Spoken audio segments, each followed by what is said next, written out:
right, the moment you've been waiting for. Max Igan is an American billionaire, playboy, philanthropist, and owner of Igan Enterprises. After witnessing the murder of his parents, Thomas Igan and Martha Igan, as a child, he swore vengeance against criminals, an oath tempered by a sense of justice. Igan trains himself physically and intellectually and crafts a bat-inspired persona to fight crime. Max, how are you doing, sir? I'm good, Chris. That was an interesting introduction. Was that the wrong bio? I'm sorry. We're having fun here tonight, so I figured I'd do a little humorous intro for you. That's all good, brother. That's all good. Nice to be on again. Nice to talk to you. Nice to have you, for sure. Merry Christmas, happy holidays, happy solstice, whatever you're celebrating this evening. How's everything in your neck of the woods? Yeah, it's good. It's actually Christmas Day here where I am. It's 2:00 in the afternoon, Christmas Day. Oh, Merry Christmas. Merry Christmas. Yeah, same to you. So we... yeah, I'm pretty good. I'm just having a bit of a relax from my travels. I've got to go traveling again mid-February, so just having a little bit of time out at home. Had hoped to be working on a couple of films, but I haven't been getting a lot of work done on them, unfortunately, but getting a lot of other stuff done, so it's still good. Fantastic, fantastic. Do you want to tell us what you've been up to over the last couple of months? It's been a while since we've spoken to you. Well, like I said, I've been traveling. I mean, I got back from Peru in October, and since I've been back, I've been mainly researching and getting information for the films. I haven't done as much work on them as I wanted to. I've just been trying to catch up with too much stuff here, still doing the radio shows. I've been really fascinated with what's been going on in the Middle East, how all this has been unfolding, the release of Hillary's emails and all this sort of stuff. So I've been spending a lot of time looking into that lately.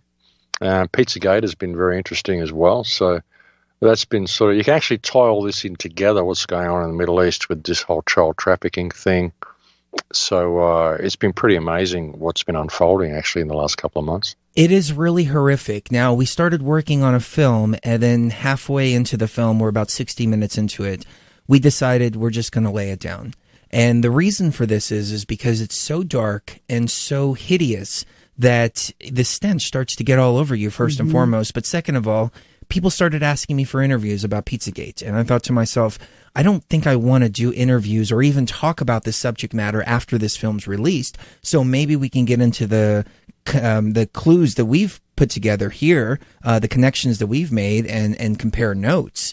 Where are you looking as far as the Pizzagate thing is concerned?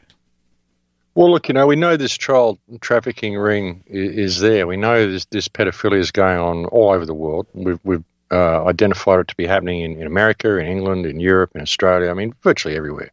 Haiti, children coming out of Haiti. But really, there's a guy who's done some recent research that he's posted on the internet. I've actually contacted him. He's agreed to come on the show next week, called George Webb. And he's put out a series of YouTube clips called Where is Eric Braverman? I don't know if anybody's been following this, but I highly recommend that you do. When he got to day 52 or something, he went back to post day 53 and he said, well, I must be on the right track because all my videos have been deleted. And he started again at day 53 that Eric Braverman's been missing, which is the CEO of the Clinton Foundation. And he's been going through the Clinton emails and connecting a lot of dots. And, what we're seeing, we know what's going on in the Middle East there is part of the Greater Israel Project. We know that they want to balkanize all of these countries. But in doing so, there's opportunity for people who want to get in there and get their hands dirty. And it appears that the Clinton Foundation's hands are all over this. It appears that what's happening in Haiti, the earthquake even in Haiti, this is suspected that it wasn't a real earthquake. It was probably a small tactical nuke or something put underground, the way they used to do to crack rock to release oil.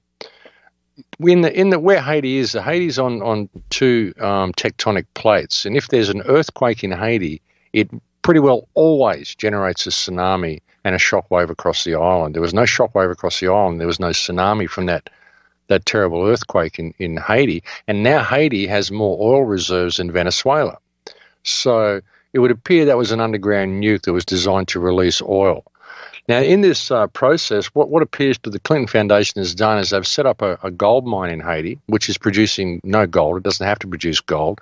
But when they go and take over a country, like they went into Libya, took over Libya, stole something like $10 or $11 billion in cash assets and gold, they can funnel this straight into Haiti on an airplane, and they can say, oh, look, we've produced all this gold, and they pay the Haitian government 2% on the gold they produce, which is pittance. It's nothing. So it's a great way of laundering the gold.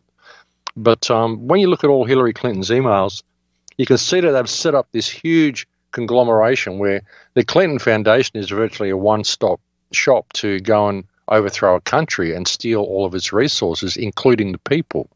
You know, what's going on in Syria at the moment, there's a pipeline that's being built from Qatar to Greece. Everybody who's reported on this pipeline has so far been killed. There's been 3 or 4, maybe 5 reporters that have sat there and done a video with the pipeline behind them saying, well, what is this? And they've all mysteriously wound up dead within a week. So this is what's going on over there. The Clinton Foundation is basically funneling a lot of money in there. Most of these terrorists and mercenaries running around the place are financed by the Clinton Foundation. There's a pipeline being built from Qatar to Greece. The first thing they do, they're using sarin gas to clear the way for the pipeline. These are all the gas attacks that we're hearing about. And the people that are surviving are being shipped out, funneled down to Qatar, down to Saudi Arabia, being sold, I imagine, children and women mainly. So they go in and they harvest all the resources. But she's got, basically, if you look at the Clinton Foundation, they've got a setup there where they can actually go into a country. They can, they've got all the military and arms they need. They've got the terrorist force they need. They've got organizations there that can put in road systems and build infrastructure that they need. They've got everything they need to do it. Hillary Clinton, when she was in the State Department, she was able to set up all of these channels and funnels that she can now use through the Clinton Foundation, and she doesn't even have to be in government to overthrow a country. They can just do it through the Clinton Foundation. It would appear that that's what the Clinton Foundation actually is.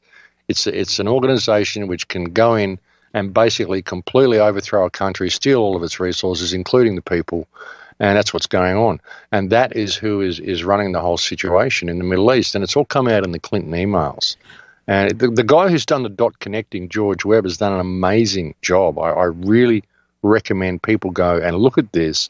And even all through this, he got to a point where he said, look, I've been staying away from Pizzagate, but now seeing the amount of human trafficking which is going on here with all these rat lines that have been set up, rat lines to ship oil, pipelines, like they're shipping oil in trucks, they're shipping people in trucks, and they're building pipelines at the same time. That's what a lot of the conflict in Syria, all through that region, is about.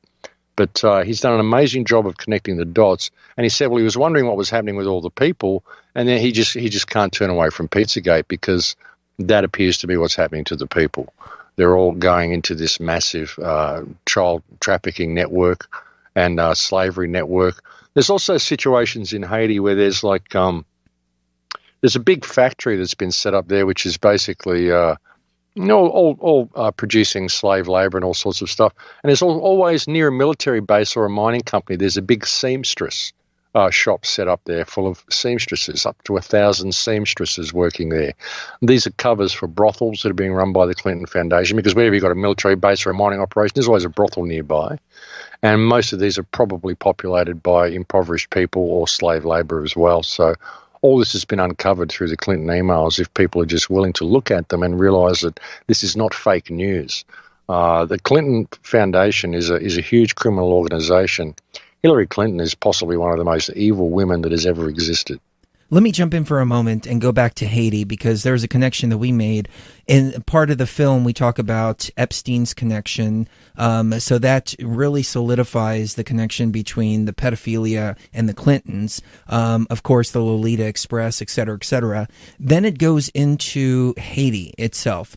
And Laura Silsby was a woman that the Clinton Foundation wanted to get out of Haiti as quickly as possible. She was arrested for child trafficking. She spent 4 months inside of a Haitian prison. And her lawyer / contact there in the Dominican Republic was a guy named Jorge Puello. And Jorge Puello was wanted by Interpol for child trafficking, human trafficking, child pornography productions. He was keeping some girls in his basement and filming child porn. So this Jorge Puello guy started doing interviews worldwide about Laura Silsby, and El Salvador recognized him, and they wanted to extradite him over to El Salvador.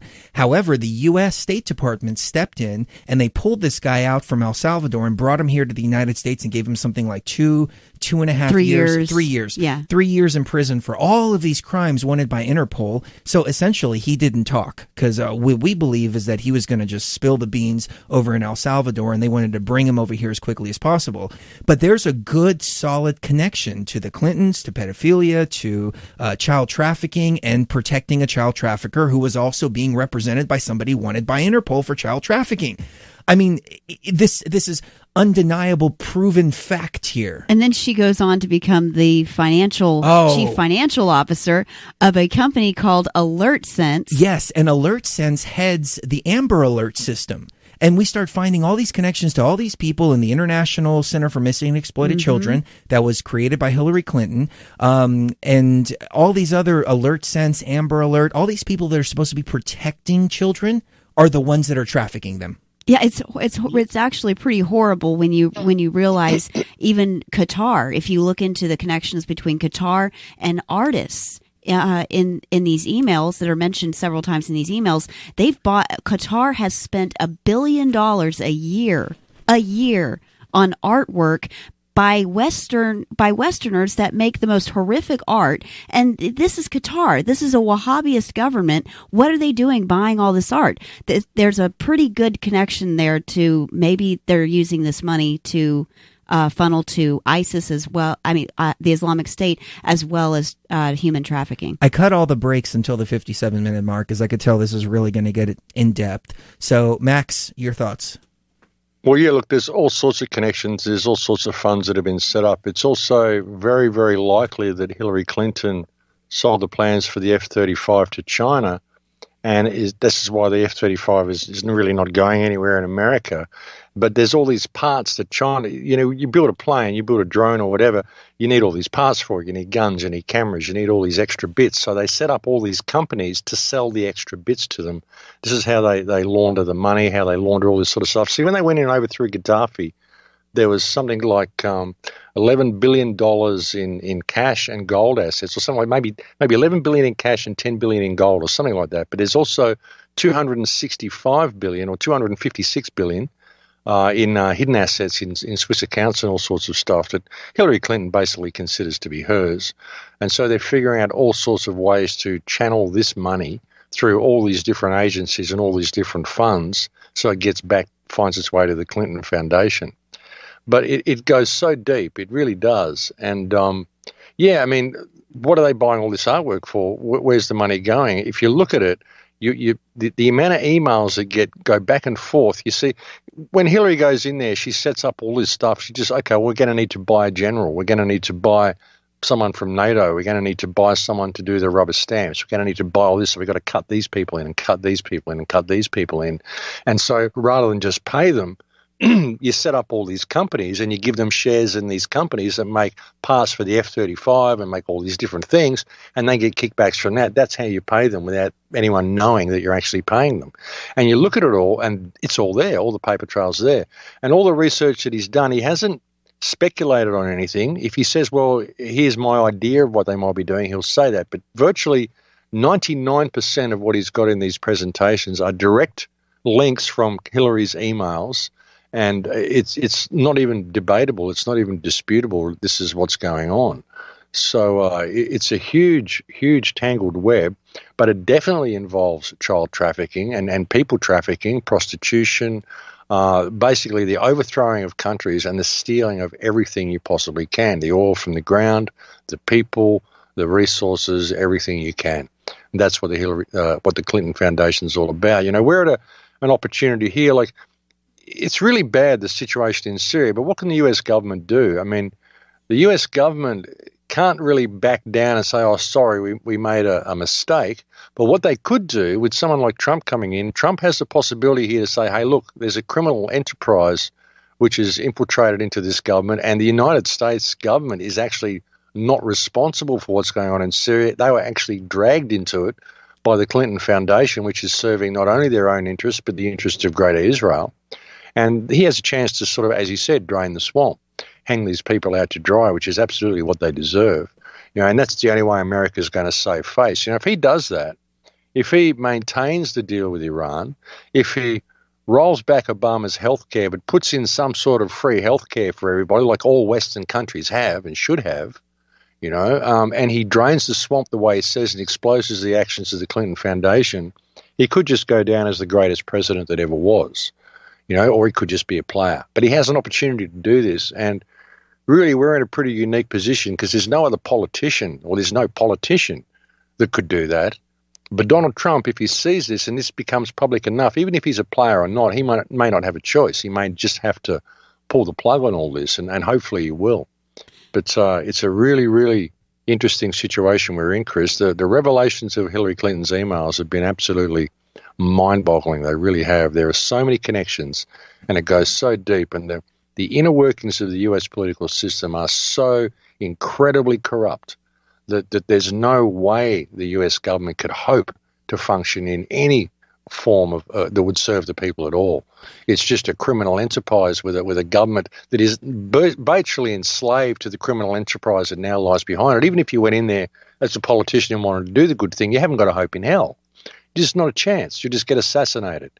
And, so we're at a pretty unique point. Trump has an opportunity to do something with this. Whether he will, I don't know. Is he a player? Probably. But if this gets public enough, he may not have a choice. He may just have to drain the swamp, There was allegedly an FBI agent who did an interview. I think it was either on Reddit or 4chan.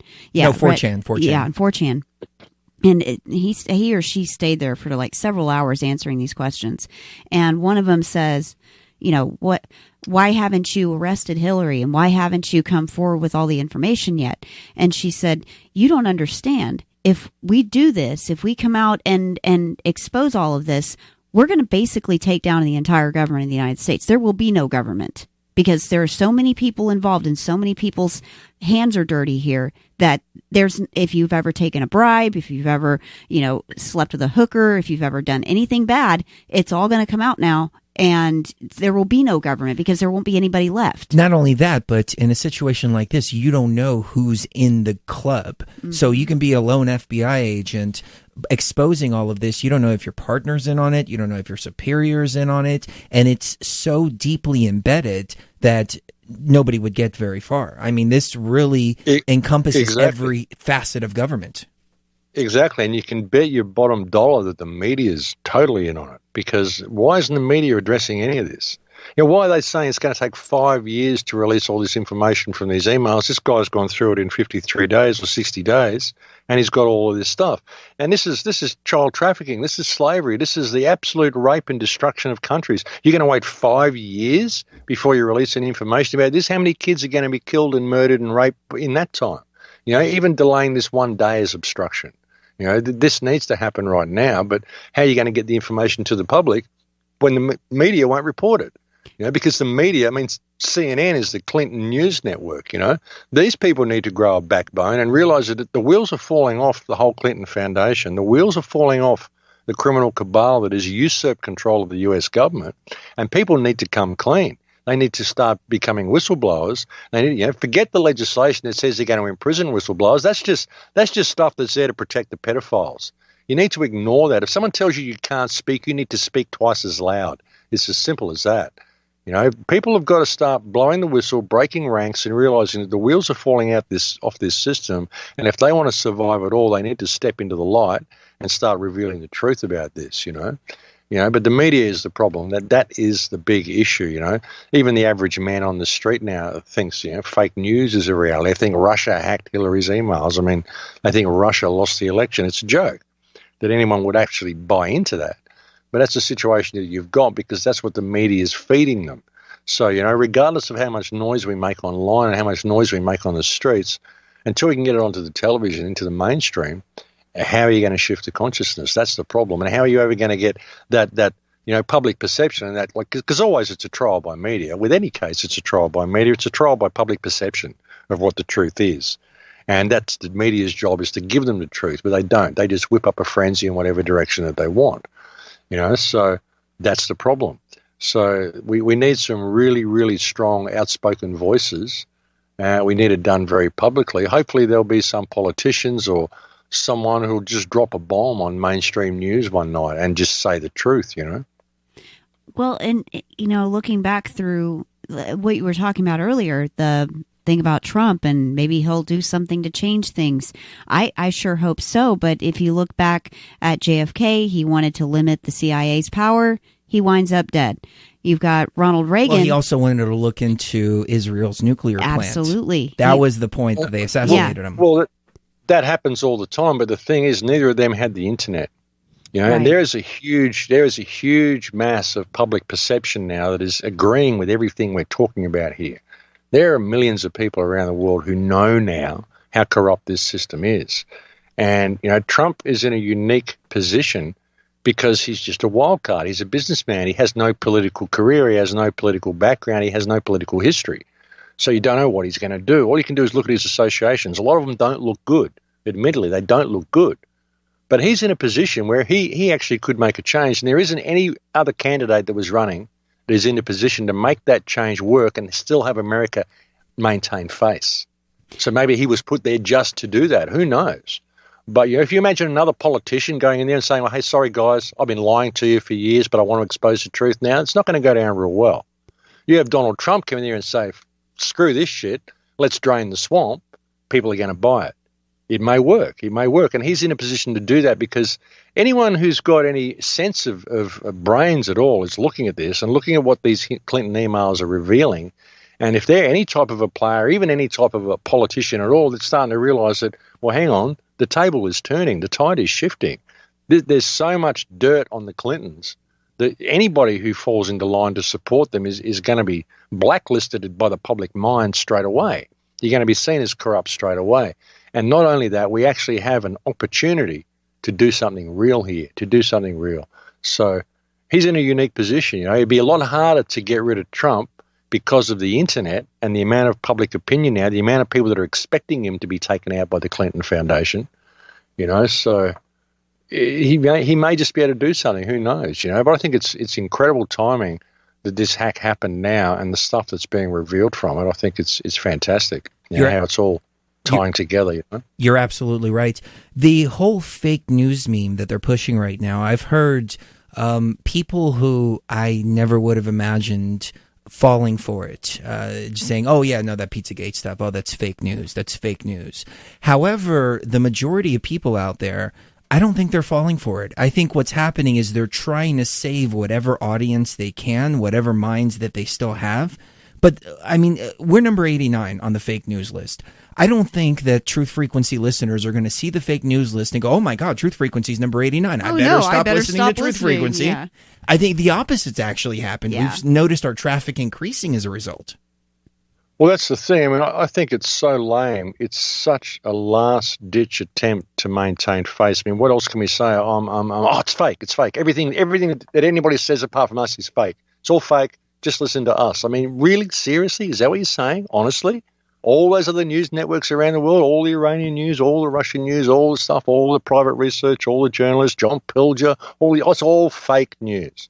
All fake news. Is it really? Really? You think people are really going to buy that? It's so lame. I think they've exposed themselves. I mean, they don't have anywhere else to go. And think about it. They're backed so far into a corner that that's all they've got. It's the screen. Here's fake. This is like the flat earthers. No offense to any flat earthers out there, but when you try to prevent them, they just go, it's fake, it's CGI, it's fake.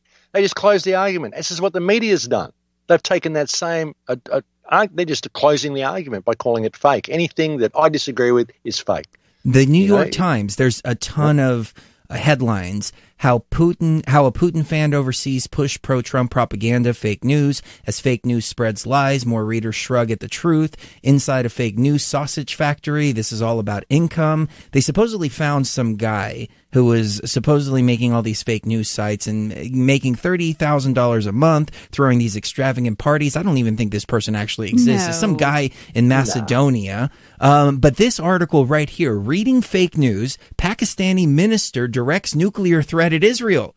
A fake news article led to gunfire at a Washington pizzeria 3 weeks ago. Now it seems that another fake news story has prompted the defense minister of Pakistan to threaten to go nuclear. So now the intel that other countries have is fake news. This reminds you of Team America. Remember when they used to get their information from intelligence, which used to watch CNN all day, you know, on the computer. Remember that? The computer called intelligence? Well, intelligence tells us that such and such, but intelligence, all it did was watch Fox News and CNN all day. Right. So this reminds me of that. So, yeah, unreal. I mean, yeah, they're really trying to push it. They're desperate. They're so desperate to try to shut people up and get people to just pay attention to CNN and Fox. That's it. You don't need to go anywhere else. We've got it. You just due to the Rothschild-controlled and, you know, corporate-controlled media. Don't listen to anybody else. But I don't think people are buying it. But I think it's really quite hilarious that that's all they've got. There's to cry out. There's even one guy who, I don't remember who it was, but he said something along the lines of, by the way, it's illegal to download and read CNN. These documents, yeah. But we can do it because we're journalists. Because we're media. Because we're media media. has special protection under the law. That's what CNN actually had the nerve to tell people. Don't look at the emails. Take it from them instead. It's unreal, isn't it? Like, you know, they claim they can look at your emails. They can look at all the public's emails for reasons of national security. And yet the public can't look at their emails for reasons of national security.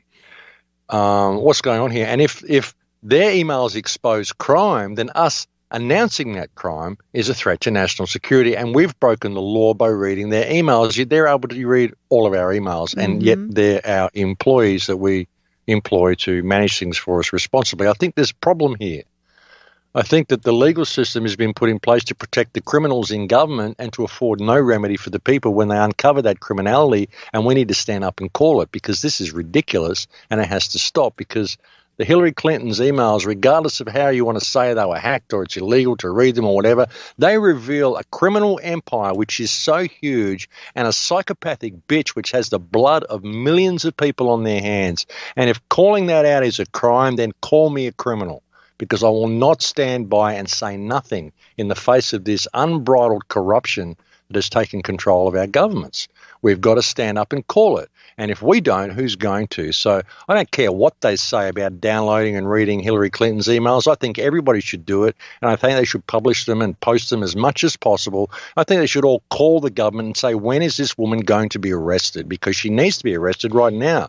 Should be taken to The Hague. I mean, if they're going to arrest Saddam Hussein and brutally kill him the way they did, if they're going to have Gaddafi anally raped and killed live on TV, then what does Hillary Clinton deserve? She compared to her, these people were saints. Right. This woman is pure psychopath. She needs to be taken to The Hague and she needs to be hung very publicly. Oh, she needed to be arrested back in the 90s when the whole Whitewater scandal came out. When they murdered all those people, Vince Foster and all of them, they should have gone to jail for murder, for orchestrating murder. I'm sorry, conspiracy to commit murder in the first degree.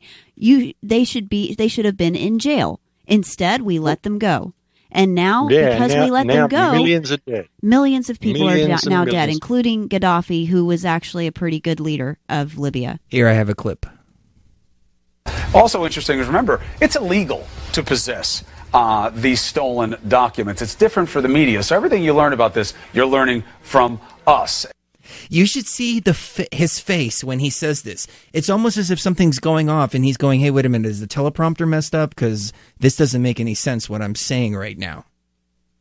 Yeah, everything you're learning from us, and any other way is illegal. Right. Who the hell do you think you are, little man with a brain the size of a pea that would dare to even say that to someone? Go get an education, mate. Go get an education, because that ain't how reality works. Mm-hmm. Especially here in the United States. I mean, we've got something called the Constitution, which protects us, in these situations. And they're acting like they make the law now. They're just going to make it up as they go along. And whatever they say is illegal to read is going to be illegal to read. And, I mean, I hope that Trump's going to do something good about this, because I don't see how it could get any worse unless suddenly we're just not able to have free speech at all, I'm not going to say much. I think everybody else far better at this than me. I am just here to support the President of the United States. The President of the United States is, our boss. But he's also, the President and the First Lady are kind of like the mom and the dad of the country. And when your dad says something, you listen. And when you don't, it usually bites you in the ass later on. What do you think about that, Max? Yeah, interesting. It doesn't work that way for me very well either, The President and the First Lady are the like mom and dad of the country. And when your dad says something, you listen. This is the mentality that they're trying to instill within people. Yeah, it's amazing, isn't it? People probably buying it too. I mean, well, maybe the millennials are buying it. I don't know. But it's ridiculous. It's this. But, when you listen to this, you think, well, this is the best I've got. Really? Seriously? You're down to this? These are your tactics now. This isn't even a C-grade movie anymore. So I don't think, I don't think they're going to get away with it. I really think the wheels are falling off the whole thing, Chris. And it's going to depend on what happens when Trump takes office. When does he take office? Is it January 1st or 31st, or when is it? January 20th. 20th, yeah. 20th, 21st. January 20th, yeah. Okay. Be interesting to see. I wonder if he'll last that long. Well, we're all expecting a big false flag before then, but they are trying to put a legislature in motion right now to impeach him before he even gets in office. They're trying to pass a law that says that you have to disclose all of your business ties before becoming president, and you have to dissolve any monies that is tied into any of your business associates while you hold the office of president. And all that money goes into escrow. So basically, they want to take away all his money before he even gets in. If he refuses to do it, then they impeach him. Oh, that's interesting. That's a nice new law we can make, isn't it? That's the pot calling the kettle black for sure. Yeah, it's that's disgusting. Because he doesn't want to. That's probably because he doesn't want to buy the new Air Force One plane, and he doesn't want to accept any wages. They want to make sure that he accepts wages. So, yeah, I mean, I don't think that they'll get away with that. That's a joke. Yeah. I hope not, because I look at Ronald Reagan, and Ronald Reagan is kind of like Donald Trump in a lot of ways, and one of those ways is he didn't come from a hugely political background. Ronald Reagan came from being an actor, and that was like his claim to fame. Even in the political world, everybody trusted him because he was that sweet, fatherly figure from the 1950s that everybody trusted, and so everybody really, really liked him. When he said government is the problem, suddenly he gets shot in public. And then suddenly his vice president, George H.W. Bush, might have become our president back then had Reagan died, but he didn't. Use the proper terminology, please. He may have become your father. Yeah, right, exactly. Yes. He could have been our daddy earlier than he became our daddy. But, well, interesting timing there, isn't it? I mean, who didn't see that coming, I mean, I don't like anybody who's going to rock the boat, obviously. But the thing is, we've got the internet now. We've got a massive global backlash if they play things the wrong way. They got to be so careful. And with people just completely disregarding the whole concept that you can't read Hillary's emails and actually producing really good research and exposing all of this, and so many people finding out about it. If we can spread the news about this, and again, I highly recommend anybody listening go and look at this man's work. George Webb is the YouTube channel, and the name of the clip, or the clips, it's a series of them, one comes out every day, is Where is Eric Braverman? Go and look at this. It's mind-blowing. It really is, when you see the depth of corruption and the fingerprints that Hillary Clinton has left everywhere. And the trail of emails, like I said, everything that's coming out, it's all in these emails. And that there's no speculation here. This whole money laundering setup and country toppling setup exists.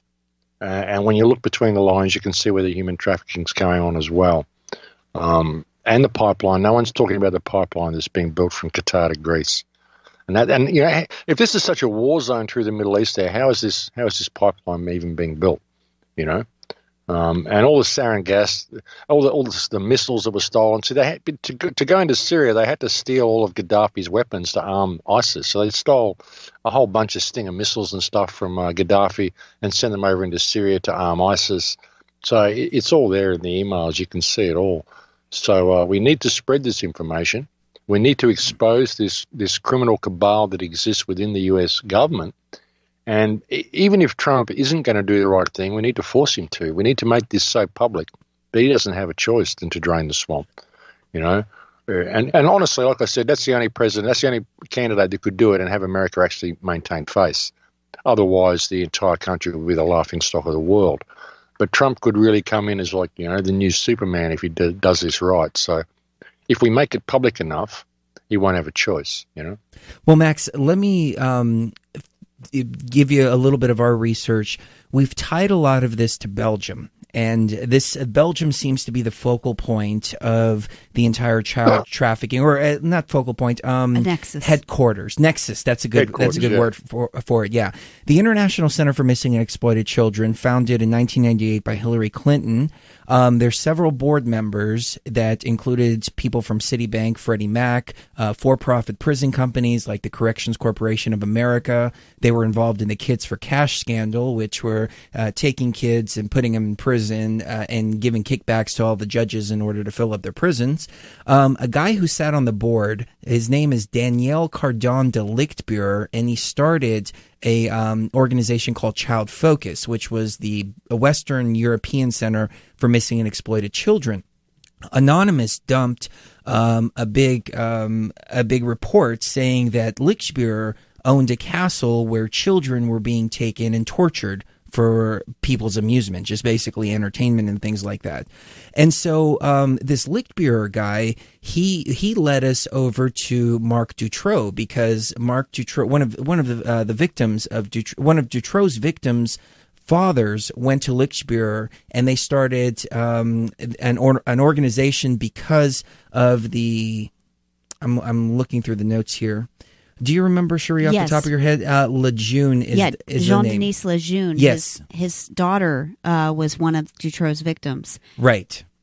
So Marc Dutroux, basically, he would kidnap these girls, and he would take photos of all of these girls walking down the street. Then he would go to his clients. They would pick out from a catalog of which girls or boys they wanted. He would kidnap them, hold them in the basement, and then ship them off to either some of these castles like Lichtbuer had, or to Thailand, or to other places. I mean, there's like so many different facets here. Sex slavery, labor slavery, and then torture and rape and murder. And Dutroux, when he got arrested, he started talking, and he said, look, there's a huge network going on here. And we tied in one of his associates, which was Jean-Michel Nicoul, who was basically his handler. He didn't get any charges, but he got arrested for like some drug charges and some minor stuff like that. But he was associated with a place called the Stanley Club, and he was seen several times at the Stanley Club during the whole Dutroux affair.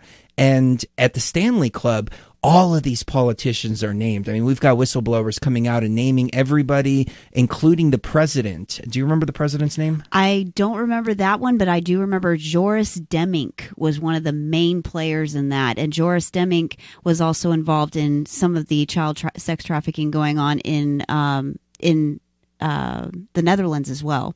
And the Netherlands and Belgium had a whole network going on, especially also in Berlin, in Germany. So you've got this whole nexus of bars and clubs and things like that are recruiting young children, or just stealing them outright and taking them to these places and either torturing them and killing them, or putting them through like you said before, a rat line where they would be used for prostitution. Right. The owner of the club, his name is Marcel Hoffmans, and he owned a big chain of clubs, including the Stanley Club. He later went on to become a sex cult leader that was later tied to the CIA. But the police raided the address where they were at, looking for a man who supposedly had taken an illegal photograph at a morgue. He was just taking photos of dead bodies. The police said they found boxes and boxes and boxes of child pornography, of tortured children, like torture porn involving children tortured in concentration camps. I mean, it was just like boxes and boxes of all this stuff, and the police said that it was all made to order. So this guy basically was creating these snuff films. Dutroux was kidnapping these children. These children were involved in snuff films. Dutroux was also making these child sex, child snuff films in his basement as well. And it all like starts to tie in together to this whole situation. So the route that we started going down is that they're kidnapping these children and torturing them on film, on camera, and selling these videos for like 50,000, 100,000, and calling them quote unquote art. And this is where the big art trading comes in.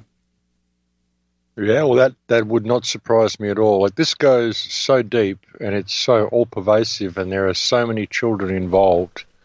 That's a lot of why the wars continue so much, because of the enormous human harvest that you can get from war. Mm-hmm. You know, this is why, I mean, it's unfortunate to say, but a lot of soldiers enjoy war because of they're free to rape and murder anybody they want. You know, and this is what happens, unfortunately. It's just a reality. But when you go into places like the Middle East and you see these countries being absolutely devastated and decimated the way we've done to Libya and Syria and Yemen, it's the human harvest that people don't see. But that's one of the first things that they establish. You know, when they go into a village or they go in and take over a town, the first thing they establish is a rat line to get the children and the women out to people who want them. That's one of the first things that happens in all of these Middle Eastern invasions. When they go from town to town, country to country, they keep people behind as human shields and they sell the rest. That's what they do. So, and it's all pervasive, and you know, the wheels are falling off it now, but I wouldn't be surprised at all if they are making videos of these children. I mean, a lot of them get sent down to Qatar, a lot of them down to Saudi Arabia, a lot of them probably go to Europe. There's a lot of children harvested from the Philippines as well through surrogate mothers, through Thailand and the Philippines, a lot of these third world countries. But war is the easiest way. War is the most profitable and easiest way to get people, and the fog of war covers everything. Nobody knows what's going on. You're in a war zone. The media will paint it any way you want them to paint it, and you can just go in and do what you want. And that's what's going on. There was a guy from Australia. I don't know if the name Peter Scully is familiar. I know the name. Ring a bell. Peter Scully was this Australian guy who was living in Thailand, and he had this film company called No Limit Film or No Limit Fun or something like that. And basically it was a child torture and snuff production company, and he was based in Thailand. And I was watching an BBC documentary on this as we were doing some of this research, and the look he had on his face was like, you know, like business. Like he was all business, and he knew that nothing was going to happen to him, almost as if he was being protected. And they went into detail about some of the stuff that he had filmed, and the same story is repeated with Peter Scully as it is with Mark Dutroux, that there's a network of very rich people who are paying for these child snuff films, and some of them are paying to participate within these child snuff films as well. When they raided Mark Dutroux's home, they found a bunch of videotapes supposedly of him raping a bunch of women. And when the police raided him, instead of confiscating the videos, they handed them back to Dutroux's wife. Then later on, it came out that no, it wasn't Dutroux raping a bunch of women. It was high-powered politicians, chief of police, all kinds of people raping and torturing these children on these videotapes that were handed back to Dutroux's wife instead of kept for evidence. There were so many things going on and tying all of these people in. And then the president has been accused of pedophilia on more than one occasion. As a matter of fact, in Parliament, one guy's calling him a pedophile openly in Parliament, and everybody go, boo, you know, the whole crowd. Get up and walk out. Yeah, they get up and walk out and all of this. Righteous indignation. But he's very connected with Clinton and Obama and so on and so forth. So it brings us all right back over here, and then right back to the whole Tony Podesta artwork and the Arch of Hysteria, which was Louise Bourgeois' piece that was modeled after Jeffrey Dahmer's Polaroids. Mm-hmm. They're not only murdering and torturing these children, but I think they're also eating them as well. Yeah, it wouldn't surprise me at all. It wouldn't surprise me. And people do not realize how deep this goes and how all pervasive it is and how widely spread it is throughout communities right around the world. Mm-hmm. It really is. I mean, you'd be surprised. That's why it's so hard to get people to stand up and speak out about it, because it filters right down to your local school and your local religious institution and the local, you know, media and the church and the police. And, you know, there's so many people. You know, all of these institutions, you'll find there's someone in there at the highest level that's involved in this, and most of them anyway. I mean, probably not all schools and not all whatever, but I'd say in all police institutions, the amount of corruption in the police is absolutely phenomenal. Yeah. I mean, the fact that they don't, I mean, we know all this, so how can they not know it? They've got more investigative powers than we have. Why haven't they done something about this? I mean, they raided. Wait till raided. someone presses charges or something, They raided Dutroux' home because he was involved in some kind of a luxury car theft. He was accused of luxury car theft. They raided his home. They searched his home. He had 2 girls locked in his basement, and the police said that they didn't hear anything. And the girls were screaming their lungs out, trapped in the basement. I mean, this is how far the corruption goes, that the police will go raid the home of one of their people and just completely ignore 2 girls locked in the basement. Also a speculum and all kinds of other really, really, implicating stuff in his in that basement. Chains, it's all speculum, a whole bunch of vaginal stuff. cream, things like that. I mean, it was unbelievable. So going all the way back to this pizzeria here, I don't think that the pizzeria has as much involvement as people are saying on the internet. I think that about 90% of it is complete disinformation because we've followed some of those clues and they led to absolutely nowhere. Mm-hmm. Not to say that James Alefantis isn't involved in any of this. His connections to David Brock and several others, especially Tony Podesta, John Podesta, so on and so forth. But there is a huge cover-up on so many different levels, not only the fake news meme, but also the next layer, which is all the stuff that's on the internet. Oh, yeah, for sure. The pizza shop was a red herring. I was trying to tell people this. Watch the PSYOP. It's the PSYOP aspect of it. They're trying to get everyone to focus on this small business so they can present this to the public as an attack against the small business due to fake news. That's not the issue. The issue is not the pizza store. That's a red herring. The issue is the content of the Podesta emails and the global network of pedophiles that it exposes. Forget the pizza store. That's nothing. That's nothing. It's a PSYOP designed to get your attention, a football for the media to use to be able to throw around so that the general public throws the baby out with the fake news bathwater. I think pedophile's not the right term for this because when you think pedophile, you think of some old guy who's having sex with a kid, and that's deplorable in and of itself. But this is a whole nother level of darkness that I've never encountered before, and it's pedosadism. Well, this is what I said to someone before. If you even look at the etymology of the word pedophile, it means a love of children. It doesn't even mean child sex. But this is like pedicide, what's going on. Pedicide, that's a good word. Mm-hmm. Yeah. It's horrifying. It's horrific. Like I don't know. I can't look in this darkness too much longer. But I was talking to George Kavassilas last weekend about this, and I was almost throwing up on the broadcast. I mean, it was like so heavy. At the very end of this, at the very top level here, and this isn't something that I would include in the film because even if we did release the film, I wouldn't want to cloud it with this kind of stuff. But in my opinion, and this is strictly for the show, I think we're dealing with fucking reptiles here.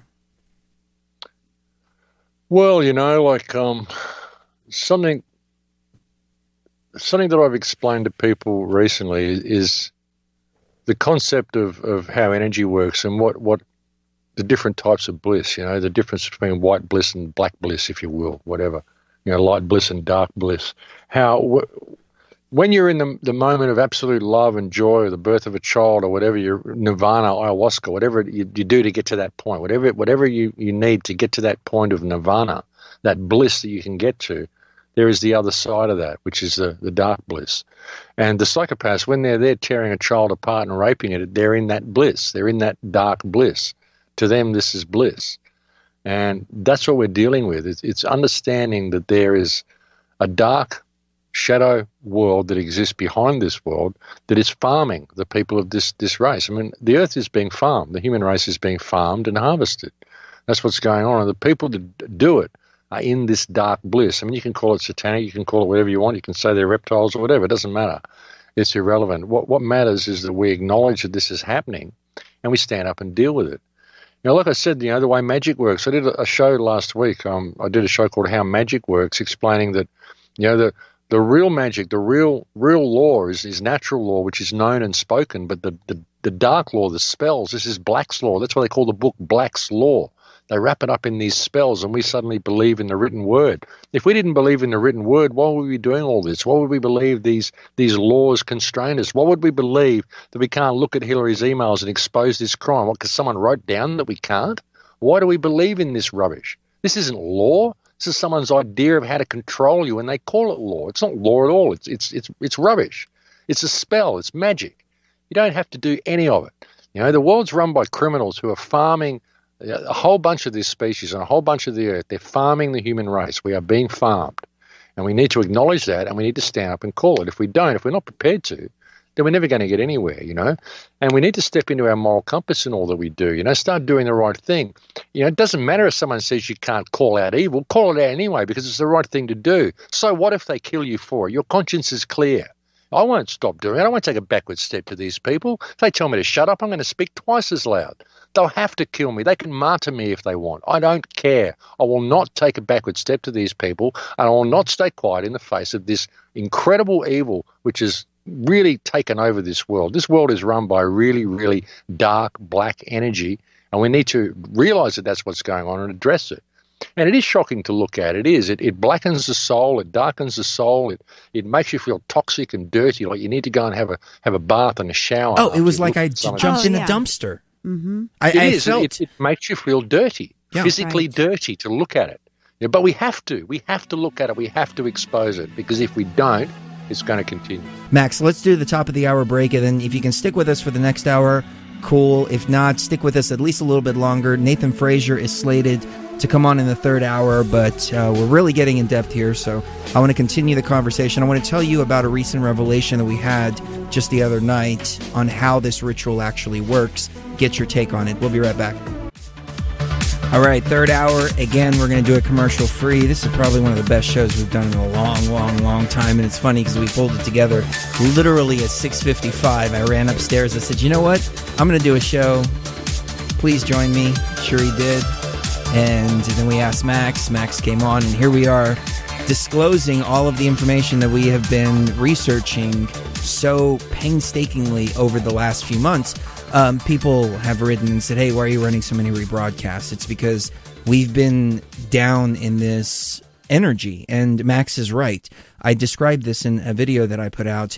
One time I lost my wallet, and I left it inside of a pizza box, which is now actually kind of symbolic. Sheree accidentally threw away the pizza box. I had to jump in the dumpster to get my wallet. And I did, and I was digging through there, and I came out with this like funk and filth all over me. Just, it's a very specific dumpster funk. If you've ever had to jump in a dumpster for any reason, you know exactly what I'm talking about.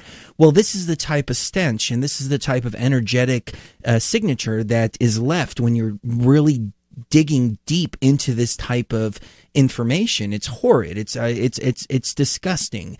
So we didn't want to cloud our show with that energy. So we kind of, we're running rebroadcasts because we were really head deep into this research. And then it's really a shame to back out of it at the last minute. But I think everybody out there can understand why we're not putting the film out. I don't want to be tied to this energy any more than I have to, but I feel this information has to come out.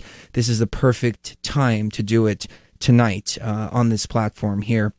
So, Max, I wanted to tell you about a recent revelation that we had. We just did a ceremony the day before, a couple of days ago on the 21st. And during the ceremony, we went through a lot of different things, figuring out who we are, where we're going. That ceremony was a confirmation that we don't need to put this film out because we don't want to be Chris and Sheree Pizzagate. We want to be Chris and Sheree Higher Consciousness and helping people and expanding the consciousness, et cetera, et cetera. We don't want to be known for that, even though we've done a hell of a lot of research into it. Mm-hmm. However, part of the revelation, and I want to see how this resonates with you, is I was shown, we were both kind of shown, and then we talked about it, and as we were talking about it, things started to really make a lot more sense. But basically, as the soul leaves, as the victim's about to be traumatized, we all have this safeguard inside of our bodies where our soul will jump out. And I've talked about this, but never really understood why this happens. And I'll give you a real world example. I was driving down the street on the freeway. I was about to hydroplane into a big 18-wheeler, and I thought I was about to die because I'd lost control of the car. I came literally about 6 inches away from the 18-wheeler.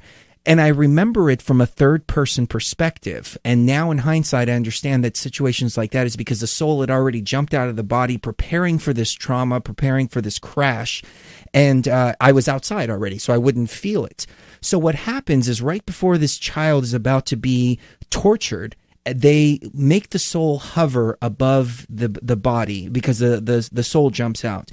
And then as the body's being tortured, the only thing that's being tortured is the organic container there, but they're keeping that tether between the body and the soul while the soul's hovering out. And then what's happening is these reptiles or reptilian energies or beings or whatever are feeding upon the essence of that soul as it's hovering outside of the body, but at the same time tethered to the body. And that's why they prolong this suffering, they prolong this torment to keep that soul disconnected from the body, but still tethered, because once it breaks that tether, then that soul's free to go and the reptiles can't feed on it anymore. But this is essentially how the ritual was explained to us in our ayahuasca visions. I'm wondering how that resonates with you on a spiritual level.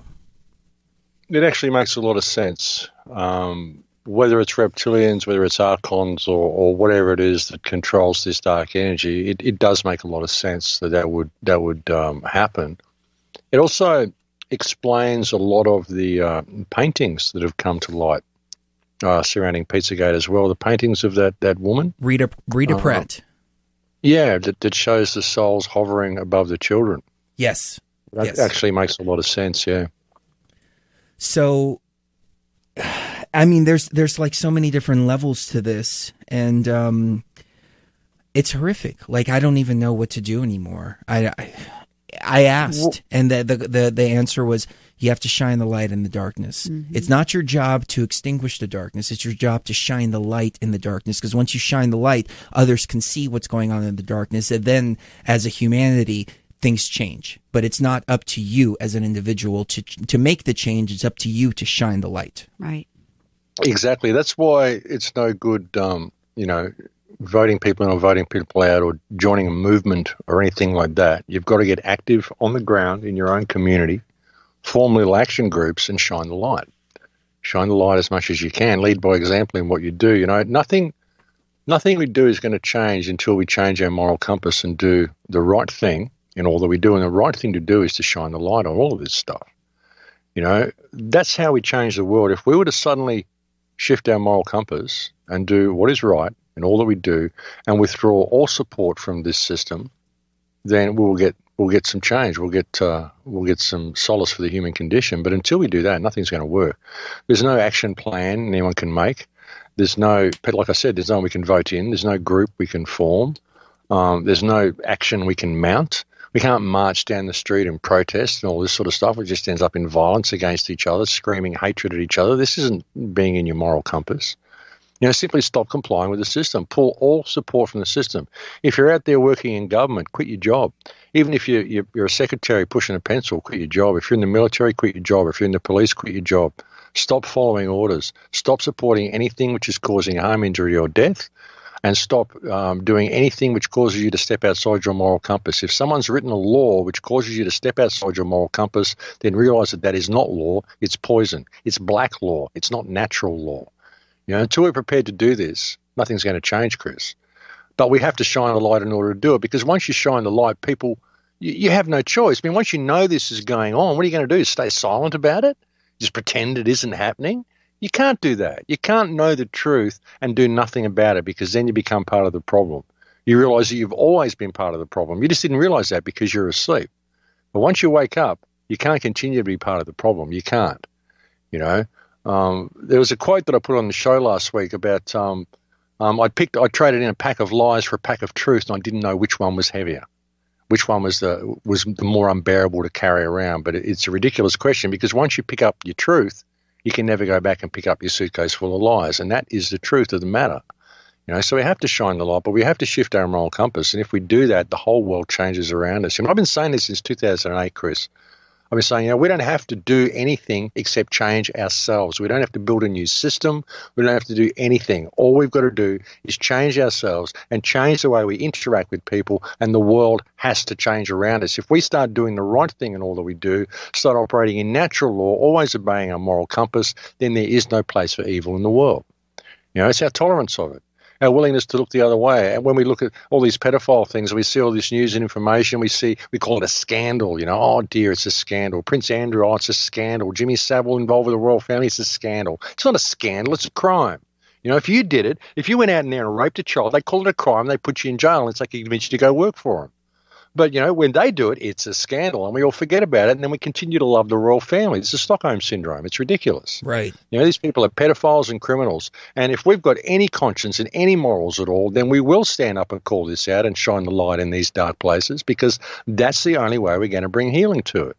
And once you know it, you can't not do it. You don't have a choice. If you have any conscience or any backbone at all, then you have no choice. You have to speak out about this. And if you know about this and you're not speaking out about it, then go and grow a spine somewhere and step into reality and make a difference, because this is a temporary existence anyway. What are you afraid you're going to die? Well, that's happening anyway. I prefer to die standing, shining the light right now, whatever you want. I've had a great life, but I will not be silent in the face of this. I would prefer to die than to be silent. I really would. If this is the way the world is deteriorating and the human race is apathetic enough to allow this to continue, then I simply don't want to be here anyway. I don't want to share space with this species if that's what they're going to do with the time allotted to them. Now's the time to shine the light. Now's the time to stand up and be all that we can be. So let's do it. Right. No, I completely agree with you. And it's amazing how the psychological operation works, because most people will take a look at somebody like Epstein, who was essentially taking 14, 15, 16, 17-year-old girls, flying them over to his island, paying them $300 for a massage, and they're shocked by that. And rightfully so. That's not something that should be going on. But then they're so shocked by that you start saying something like, hey, they're kidnapping kids that are like 3 and 4 years old, and they're torturing them in snuff films, and they're trafficking them and doing this and doing that people just block that out, and they don't want to hear it. Like they can't go to that level of darkness. And it's a complete and total psyop, in my opinion. But people have to uncondition themselves to realize that there are many, many, many layers to this. Oh, there are. It's incredible, but we have a real chance to blow the lid on the whole thing now, and that's how we change the world. We've got to be prepared to do it. We've got to be prepared to step into our moral compass and shine a light. And like I said, all these people have got to step away from these jobs that are supporting the system. And if you're married to someone who's supporting the system, if you're married to a police officer, or you're married to someone who works in government, tell them to get another job or get another spouse. Make a stand. We can't support this any longer. Just turning your back on this, turning a blind eye to it, and not speaking out about it is what perpetuates the problem. So, we know it's happening now. And Hillary Clinton's emails, this is why there's such an attempt to cover this up. There is such an attempt to say, oh, it's illegal to look at these emails unless you're us, we're the media, and you get all your information from us. Rubbish. You don't tell us the information. You cover up all the stuff we're supposed to get. So we don't listen to you guys. We'll read them ourselves, because you people are our employees, and the media is supposed to be the watchdog that keeps the government in line, and they are failing miserably at their job, and they have for years. Oh, absolutely. Nothing that they say is worth the breath that comes out of their mouths. There really isn't. So, it's time to call this out. We've got it all exposed now. That the evidence is there, the clear evidence of what's going on. So, we have to call it. We have to do it, and we have to continue. And the more they tell us to be quiet, we have to get louder. And more people have to get involved, because they have to understand that if they know it and they don't get involved and they don't share the information, then they're part of the problem. They might as well be raping the children themselves. Well, and even if you don't want to go that far, even if you want to say, okay, well, it's fine if you don't want to believe this is going on. If you don't think this is going on, that's fine. You sit over there in your little, mental gymnastics ward and do whatever you need to do to justify it to yourself. But don't stop other people from investigating, and don't stop other people from shining the light on it either. And that's exactly what the media is trying to provoke with all this fake news bull that's basically prompting people to self-police their friends and family about this and say, oh, that's fake news. You're gonna make a little pizza shop owner get shot. Oh, we put out a trailer. We didn't even put any information out. We just put out a trailer, and the trolls came out of the woodworks. Oh, yeah. Oh, you have no proof. You have no evidence. It's like, we didn't even make any claims. All we did is just put out a trailer that a film's about to be released. You have no idea what's in that film. Yeah, that's the programming. That's the way it is. You'll find a lot of these are probably government agents, government trolls that are paid to do that, though. Oh, right. Yeah. So, But I think it goes to show what we've talked about on this broadcast here tonight is not the typical BS that you hear on the internet. This is the real hardcore, provable, substantiated evidence beyond a reasonable doubt. Mm-hmm. Absolutely, it's all there. And like I said, all the stuff earlier about the arms dealing and the pipeline and all the backward dealings and the trading of gold and all the stuff that's going on behind the scenes from all this conflict in the Middle East that's going on through the Clinton Foundation. None of that is speculation either. That's all in Hillary Clinton's emails. The dots can all be connected. It's no speculation in that at all. It's not even open for debate. And the fact that this isn't being addressed immediately is obstruction. And anyone who looks at all of this, the fact that they're not addressing Pizzagate and they're even looking into this, and they're not even acknowledging the fact of all these pedophile codes being in Podesta's emails. This, again, is obstruction. And this is all the media does. They're perfect at it. That's their main goal, is obstruction of public knowledge. They don't let the public be aware of anything. So, they're hugely complicit in this, which would indicate that they have got their hands as dirty as the government. Because, if you're a person in media and you were looking at this, even if you're being paid by the Clinton Foundation to be quiet, and even if you're told to be quiet, if you look at this and you see that this is a lot to this pedophile activity, it wouldn't matter how much you want to keep your job. Surely you'd say something publicly. Surely you'd at least alert people to the fact that there may be something to this. And the fact that they're not shows that they are complicit. I think they are as complicit as the politicians are. I think the whole system is corrupt. I don't think the media has any function of bringing truth to people or bringing real news to people at all. It simply functions as a propaganda mouthpiece for government and brings them whatever the government wants them to say. I think the entire government, political, financial system is a complete and utter disgrace, and people need to step away from it. They need to realise that they're being farmed. We're living in a people farm. There's a group of really dark pedophiles that consider themselves to be basically a priesthood who exist behind this society, who are harvesting this society. They're farming and harvesting this society. They give us little toys and trinkets to play with. They give us movies to entertain ourselves. They give us all sorts of stuff to look at. They put all the symbols and all their esoteric stuff in all the stuff everywhere, the Freemason symbols and the numbers and the gematria. They put all of this stuff there just for the people who've been researching into the occult. So when they start to realise they're being farmed, they look and they go, oh my God, look, there's all these secret Illuminati symbols everywhere. And they realise that there's a magic that's trapping them in this world, and they start searching for it, and they get completely fixated on the symbols, and they don't establish their freedom. And that is the magic. The fact that all these symbols are there, they're there so that you'll look for them, so you'll discover them, so you'll be lost in gematria, so you'll be lost in Freemason symbols. If you weren't taught to read, and you weren't living in a city, and you weren't enslaved to the spell of the written word, why would you even be looking for this stuff? You wouldn't even be looking at it. You wouldn't even be noticing it. And none of the normal people notice it. It's put there for those who are dabbling in the occult, who know there is a secret society, to keep them entertained, to keep them distracted, and to stop them ever responding to the slavery system that they're in. That's what it's for. That's the magic. That's how it controls you. The fact that you're fixated on it, that's how it controls you. That's why if we were in natural law and we weren't taught to read, none of this stuff would mean anything to us. We'd see a wrong and we would set that wrong to right. That's what we would do. Right. That's why I keep going back to the idea of reptilians or vampires at the very top of this, because we're cattle. And you're absolutely right. The entire system is meant to enslave a population of cattle that is later being fed upon. It's just as simple as that. It's extremely unbelievable, but it's actually very simple when you think about it. When 1 million children a year go missing. 8 million. 8 million 8 children. million children go missing every single year around the world. There's, I mean, that's it reminds me of the time machine, where the Morlocks would come up and they would take one of the kids and that's it, and you'd never talk about that kid ever again. You even had Native American tribes talking about the Anaye that would come and take one of their children, and the child would never be spoken about again. This has been going on since the beginning of time. It's just now with the internet we're able to understand exactly what's going on. The Pied Piper of Hamelin. Yes. Which was a real event, actually. There was a guy who came and stole all the children. So, yeah, I mean, it's been going on for a really long time, Chris. It really has. I mean, 8 million children, that's a lot of children. But, we're taught to accept this through fables and folk tales, the Pied Piper of Hamelin, the children that disappear in the night. It becomes part of fable, part of folk legend. Oh, yeah, the missing children. There's always people missing children, We just hear about it. We don't ever really look at what the figures are and what the numbers are. And really ask ourselves where they all go. You know, what's happening with these children? What's on your pizza toppings? Mm-hmm. We stopped eating pork We a long stopped time eating ago. pork a long time ago, but now it's even more important to stay away from pork. Yeah.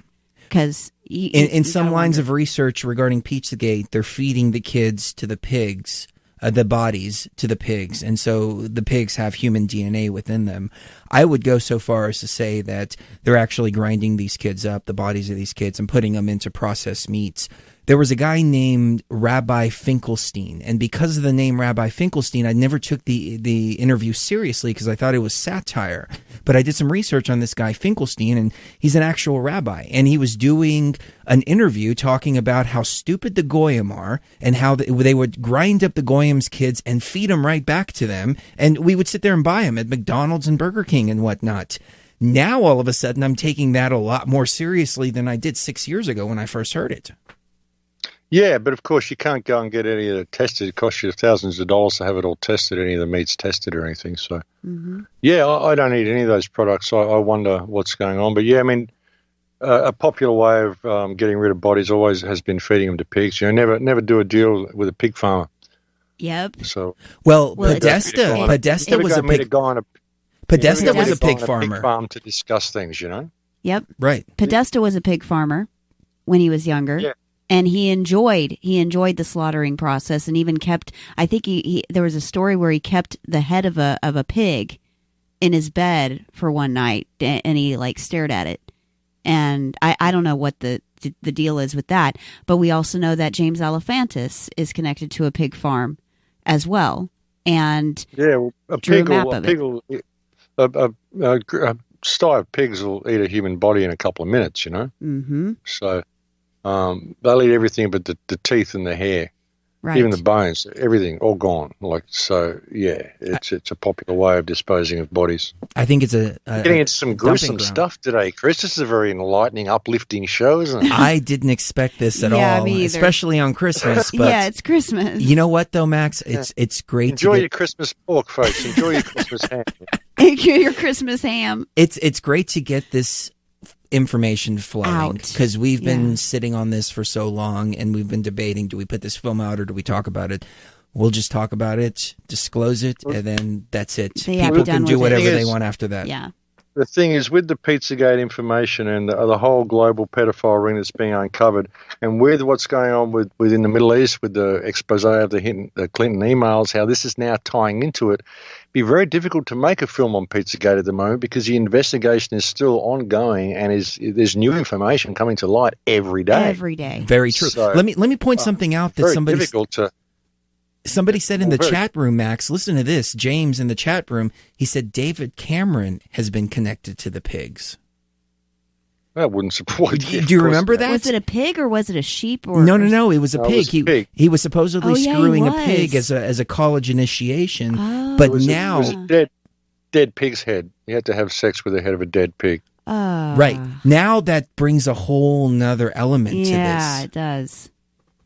Well, look, there's no way David Cameron would not be connected to this network anyway. He was the British Right. Prime Minister. So, you know, just his ties to the royal family and their ties to pedophilia through Jimmy Savile and their own, nephew, like Prince Andrew. So, I mean, it's all pervasive. It's everywhere. Well, if you look at Tony So- Blair, too, his wife was with Hillary Clinton at the inauguration of the International Center for Missing and Exploited Children. Tony Blair has also been connected to all of this as well. So you've got both of them, wives of people that have been implicated as pedophiles in the past many, many times, being the forerunners of the International Center for Missing and Exploited Children. I mean, the foxes are literally guarding the hen house. Oh, absolutely. You'll find that pretty well all of these government-sponsored organizations for children are all running children. That's what they do. And this is why it's so difficult for you or I to say form up a house, half a house to help children. We need all these sorts of government's approval. We need to have all sorts of stuff and regulation. And they want to bring in one of their overseers, which would eventually make sure that you did something wrong and you were gone, and they take over the organization so they can use it to traffic children. That's the way it works. You or I can't help the kids. It's got to be the government that does it. And it's the government which is creating all the problems. I mean, ultimately, when you look at the world, every problem we got comes from government because they're the ones who create the legislation which allows it all to happen and creates all the obfuscation and all the red tape and all the subversion and everything that we see, all the obstruction. It all comes from government. So, you know, that's why they have to step in and regulate and control everything because they're the ones running the whole crime gang. You know, but you can guarantee that anybody who's got ties to Hillary Clinton in any sort of substantial way is part of this. Is a criminal and needs to be investigated because this woman has so much blood on her hands and she has overthrown so many countries now. And, you know, Bill Clinton as well, I imagine. I mean, it's the Clinton Foundation. Mm-hmm. You can even look at ISIS and the whole ragtag terrorist army that's rampaging across Syria at the moment and say this is a Clinton Foundation private army. That's basically what it is. That's who's funding it. You know, even I did a talk on Press TV today, and they're talking about diplomatic negotiations and will there ever be a peaceful settlement in Syria, the need for all parties to sit down and discuss it.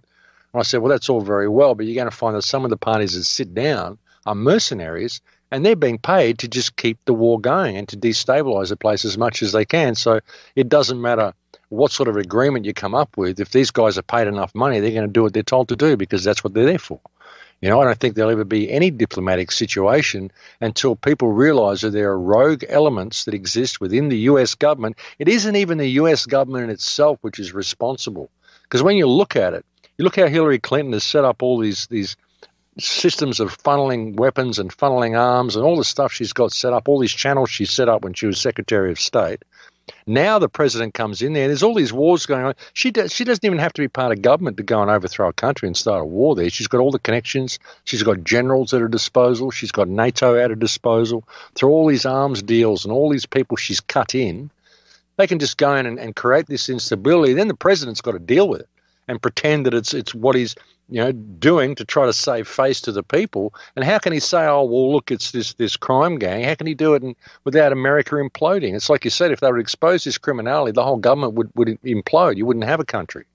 So you're in a position now where it doesn't matter who gets in power in the United States. Even the only way Donald Trump's going to be able to do anything is if he drains the swamp, if he exposes what's in the Hillary Clinton emails. If he doesn't allow this to sit there and wait 5 years, all this sort of rubbish, if he goes in there and he drains the swamp straight away, you could bring about change. But if not, if he doesn't expose this within the first month of taking office, within these first 100 days or whatever he says, then there's no hope. It's just going to go down the road that it's been going, Right. So it'd be interesting to see what happens. One more person I wanted to mention, of course, is George Soros, because George Soros has been involved for decades in basically investing in the overthrow of countries. He's in this up to his eyeballs. Yes. You can see this from the Clinton emails as well, up to his eyeball. He's as guilty as she is, and there's so many other people that are as well. Well, and then he's connected to David Brock, correct the record, and James Alefantis as well. He gave... Well, just for people that don't realize this, David Brock, who was the head of Correct the Record for Hillary Clinton, was the boyfriend of James Alefantis, the pizza shop owner. Right. And so there's so many coincidences regarding this, and it turns out that this pizza shop that everybody's talking about was given at least $20,000 a year from American Bridge for the 21st Century. American Bridge for the 21st Century is a super PAC that was funded by George Soros and created by David Brock. So all these people are all connected in this one little club, and they're trying to tell us that it's all fake news. It's all fake news. It's just a lowly little pizza shop owner, and you're putting him in danger. I'm sick of this. This is ridiculous. Yeah, well, that's why they brought the pizza shop into it. That's why there was such a fixation on the pizza shop. You get all these YouTubers that suddenly came out of nowhere. Suddenly you hadn't heard of them before, and suddenly they've got 20, 50,000 subscribers, 100,000 subscribers out of nowhere, and they're pushing this attack on the pizza store. They're pushing the pizza store, even calling it Pizzagate. Why isn't it Pedogate? Why Pizzagate? Why the focus on pizza? Pizza's only one word in the code. Pizza's only one word in the code. Why not Partstagate? Why not Walnut Gate? What about some of the other? What about Handkerchief Gate? Well, let me ask you this, because I'm glad you brought this up, because this was a part of the film that we were contemplating. We got stuck on how to present this, because we were doing some digging, and we couldn't find any code for pasta. We couldn't find any code for walnut. Cheese pizza is code on the deep web. A hacker sent me a screenshot of I think it was a wiki, some kind of wiki or something like that defined cheese pizza as a code for child pornography. So even the term pizza doesn't even go to child trafficking the way it does. There's one supposed code, the handkerchief code, that says that black is S&M and white is little boy or pedophile. Well, we looked at a book called the Leatherman's Handbook, which is where this code supposedly came from, the handkerchief code. And according to the Leatherman's Handbook, white actually means masturbation. So is like in the gay community, the guy would wear a black handkerchief and a white handkerchief, symbolizing that he's into masturbation or masturbating somebody else, and also S&M. So that's how the code would be laid out. However, on the internet, they've taken it and they've added that white means little boy or pedo or whatever, and it just doesn't quite add up. That in and of itself is a red herring. So we were looking at some of the emails and going, you know what, these don't quite lead, at least under scrutiny, where they say they lead. Have you come across any information like this? There's a chance that pizza means like a child from Syria. Walnut is a child from Haiti. Pasta is a child from somewhere else, Philippines or something. There's a chance that it's this as well. So, but there's definitely code. There's definitely code in these mails, but there is a possibility of it being children of different nationalities they're referring to. There does seem to be a lot of disinformation put out there to muddy the waters in this. There's been an awful lot of COINTEL infiltration into the investigation, and awful lot of focus on the pizza store where it shouldn't be. But well, if you look at that email that says I found a map that seems pizza. I found a handkerchief with a map on it that seems pizza related. So and the handkerchief is black and white.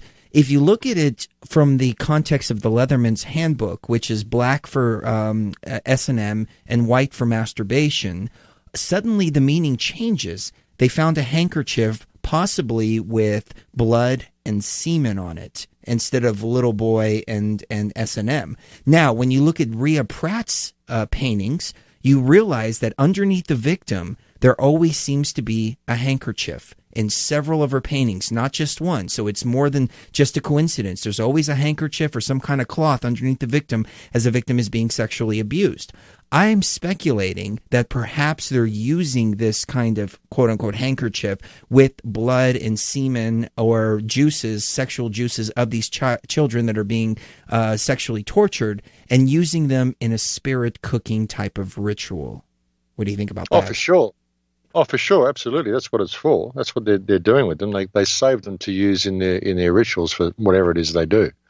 Absolutely, that's what they do with them. But it's what the codes relate to. We're talking about. I mean, the codes may not mean little boy, little girl, or whatever. But yeah, there's a lot of disinformation put out there. But yeah, what you're saying about the handkerchief, yeah, absolutely, they do this, and they like to collect the handkerchiefs and keep the handkerchiefs for whatever it is they do with them.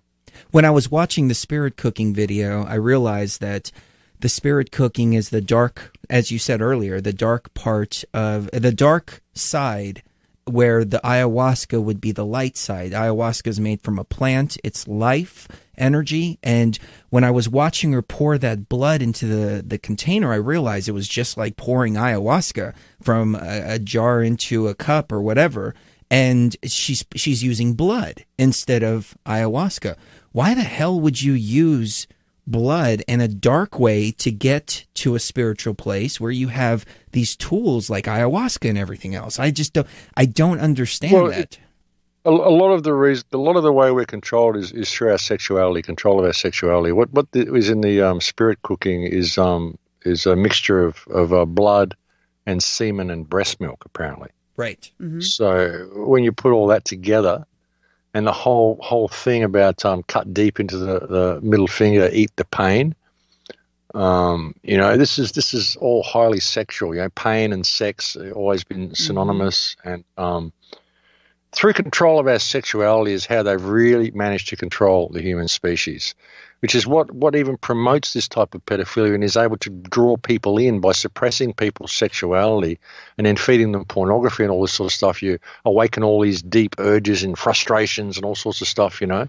So they're so repressed sexually that when they do find a partner and want to have sex, it's just brutal, you know. Mm-hmm. When they're encouraged to have brutal, rough sex through pornography now, there's nothing love-making about it anymore. It's all about the act, you know, as debased and animalistic as possible. It's nothing about love or procreation or anything like that. So, you know, it all serves the same agenda, really. And I think that it's something to do with eat the pain, like inflicting that amount of pain on yourself and getting to a point where you can see pain as being pleasure. Remember those horror movies they brought out 10, 15 years ago? I don't know what they were called, but the guy with all the pins and needles in his face and stuff? Hellraiser.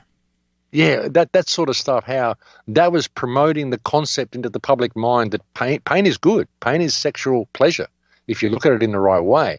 So to be able to do that to yourself and feel that as sexual pleasure may allow you to be able to cause incredible pain onto other people, believing that you can get them to a point where it's pleasurable for them.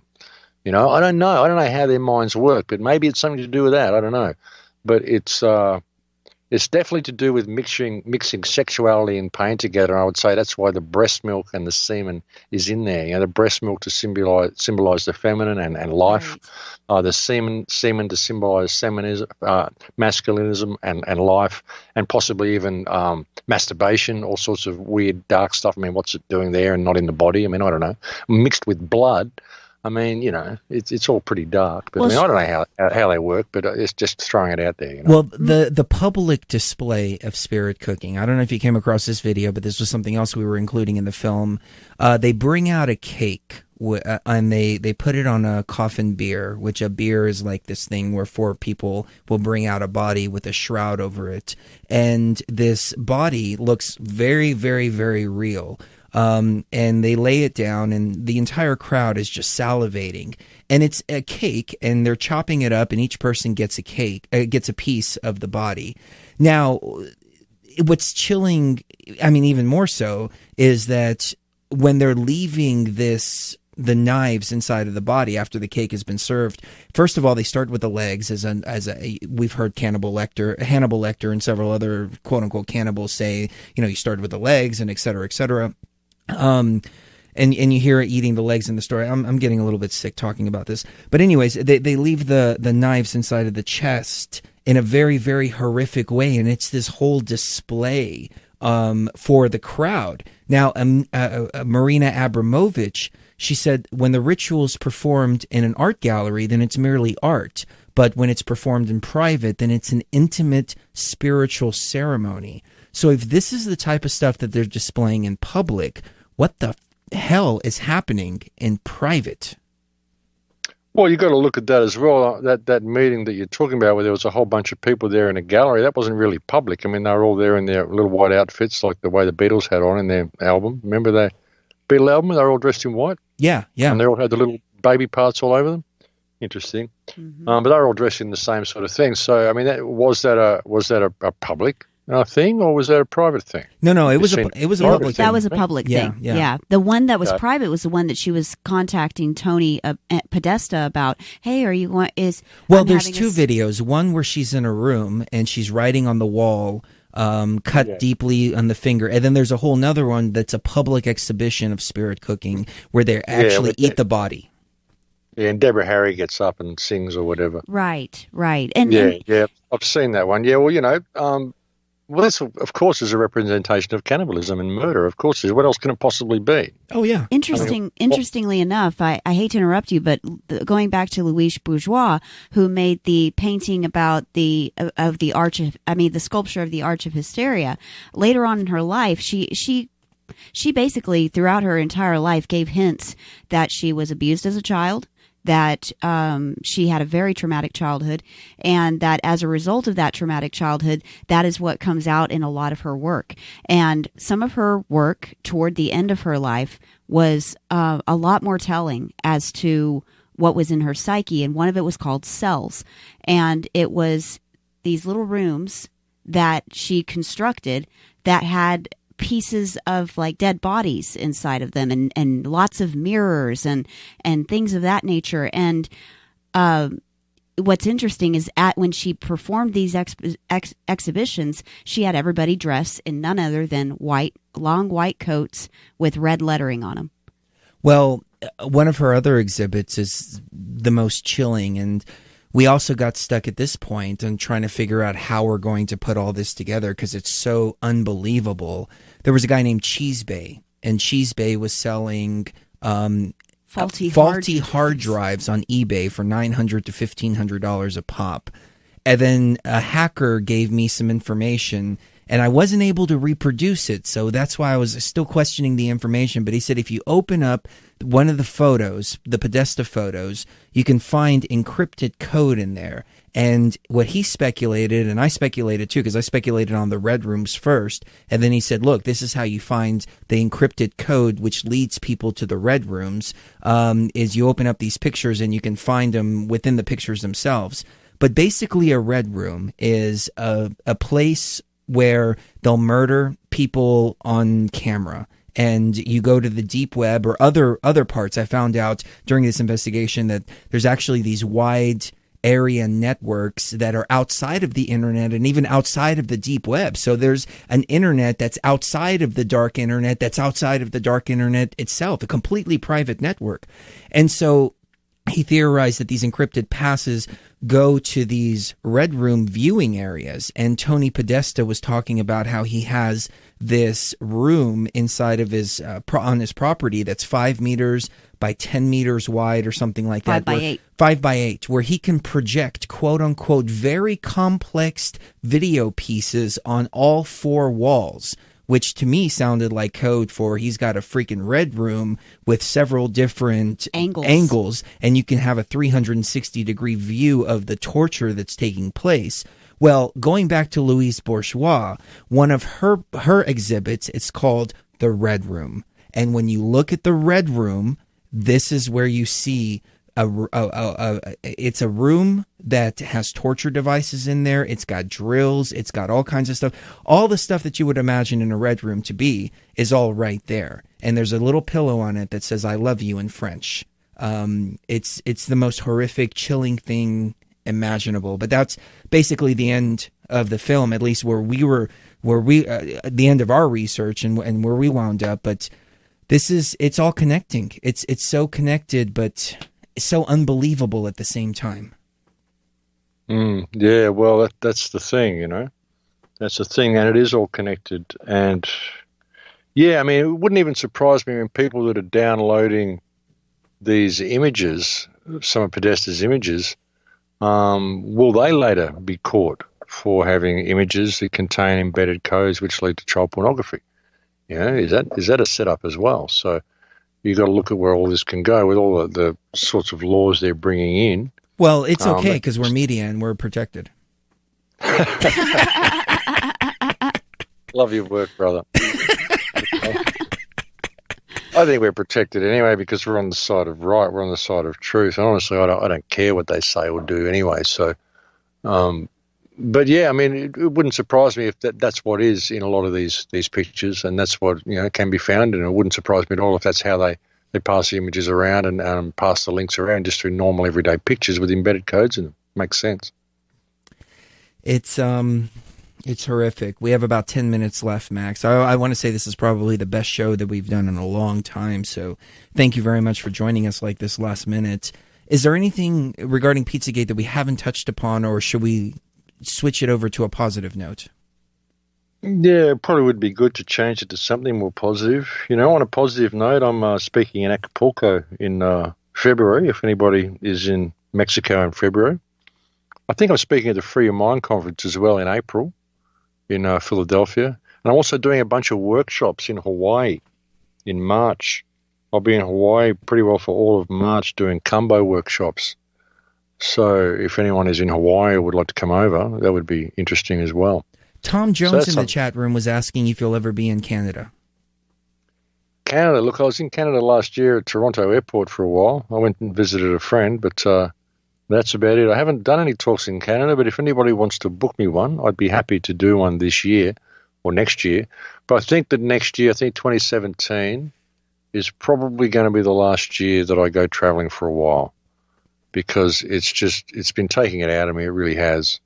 I've been traveling pretty well non-stop for the last few years. Like this last year, I've only been home for 2 months of the whole year. And I've been to like 28 countries or something in the last 4 years.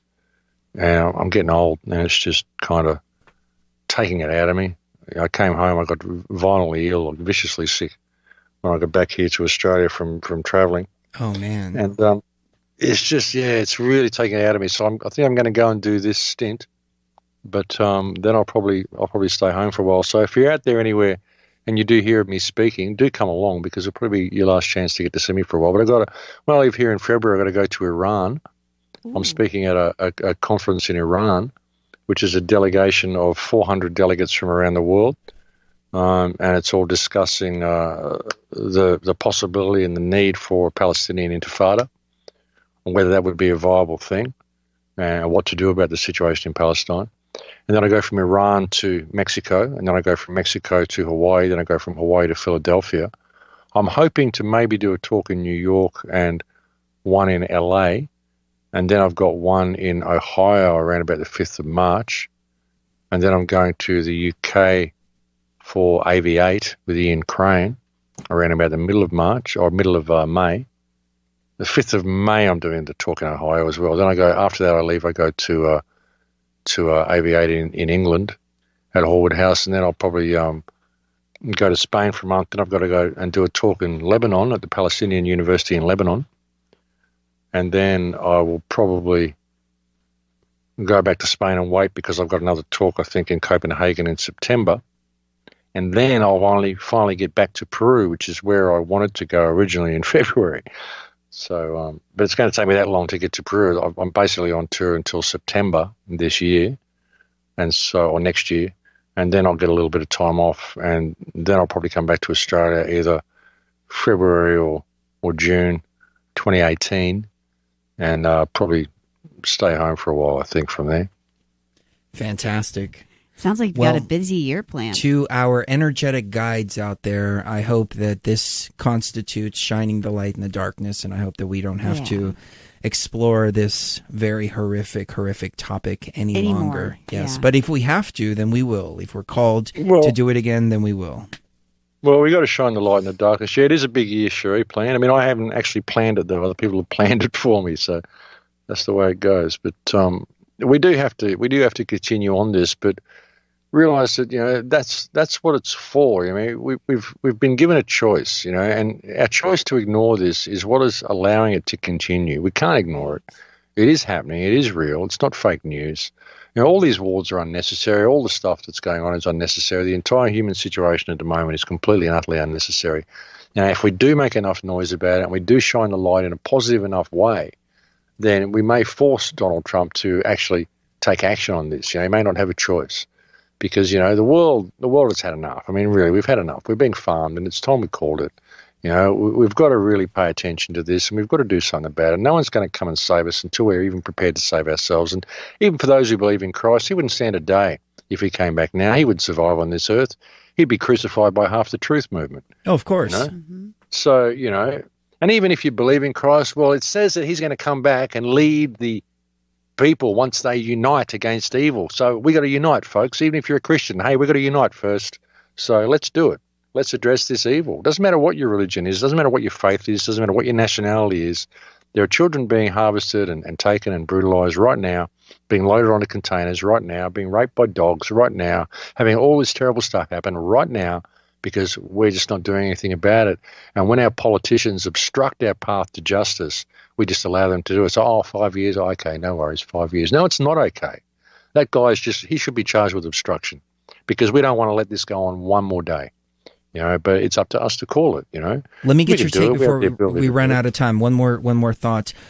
Trump went over to Netanyahu, and according to the articles I've read, and it's hard to tell with all the fake news, I'm doing air quotes here, but supposedly he agreed to up Israel's aid to recognize Jerusalem as the capital of Israel, which means that right now it's shared between Palestine and Israel, and then that they're going to move the embassy over to Jerusalem as well, which means to me that they're not going to recognize the Palestinian state, and Trump is actually going to backtrack on all the progress that we've made to help free the Palestinians. Your thoughts on that?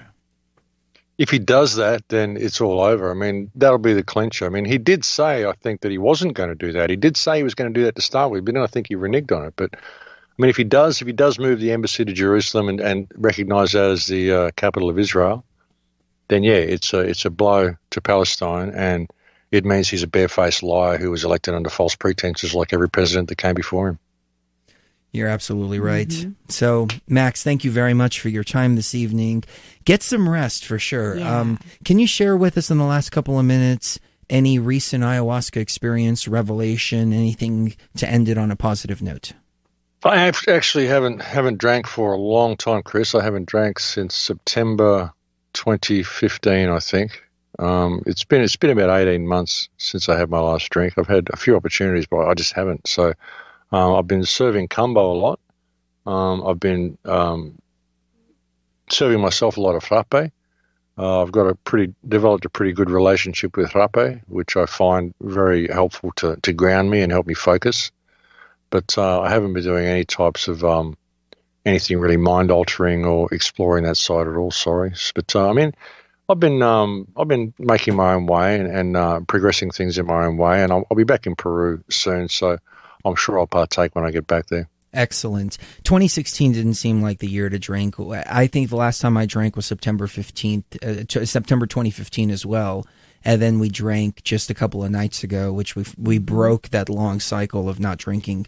I feel great after doing it again. I was afraid that if I was to drink too soon, that I would start going into these thought loops about Pizzagate. Luckily, it didn't happen. Yeah. It was a very enlightening experience. But you've got to shed all of that stuff before you go into the ayahuasca realm. And when you're, the way I see it is we go to the ayahuasca realm to get our mission, then we go complete our mission, and while we're on the mission, we don't need to go back to the ayahuasca realm until we need more instruction.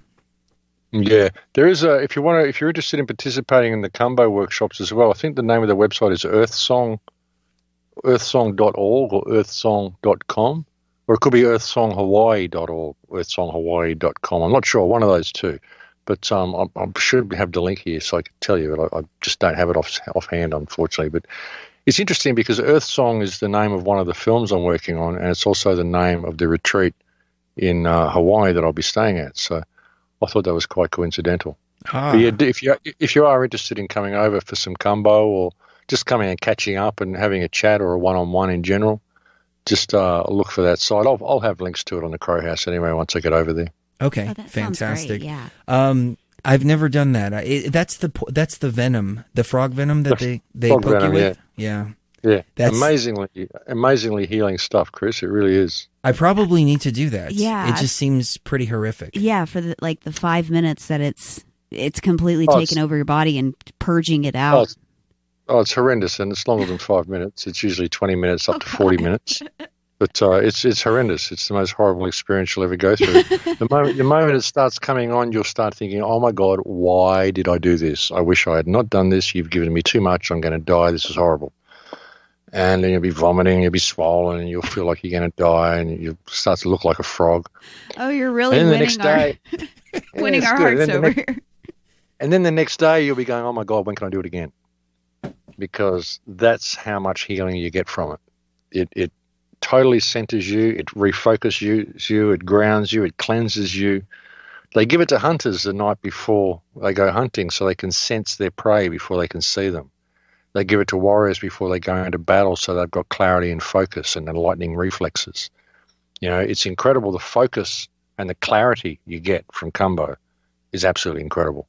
And the cleansing, the physical cleansing that you get, you bring out bile from the depths and depths of your stomach and toxins that have been embedded in your muscles for years that are all thrown into your stomach, and you purge them all out, and you can't get them out any other way. It's incredibly healing. It really is. But of course, once you've had that amount of toxins pulled into your body, you feel like you've been poisoned, because you have. You've been given venom of the most toxic frog in the rainforest, and it's bonded with all of the toxins and dioxins in your body, and it's pulled it all into your bloodstream, and your immune system freaks out, dumps it all into your stomach, and strengthens itself, and then you purge it all up. It totally supercharges your immune system. If you do 3 combo sessions in one moon cycle, you'll find that you just don't get sick for like 3 or 4 months. If you do it 3 times, 4 times a year, you'll find that you just don't get sick. Excellent. Max, thank you so much. Hang with us for a second. I want to talk to you off air if you have a few moments. Ladies and gentlemen, thank you very much for tuning in this evening. Have a Merry Christmas, Happy Holidays, whatever you're celebrating. And don't forget, keep your thumb to the sky. Don't forget to bring your towel. Kiss the one you love right now. You never know when the last time is going to be. Love you. We'll see you next weekend. See you next weekend, guys. Love you.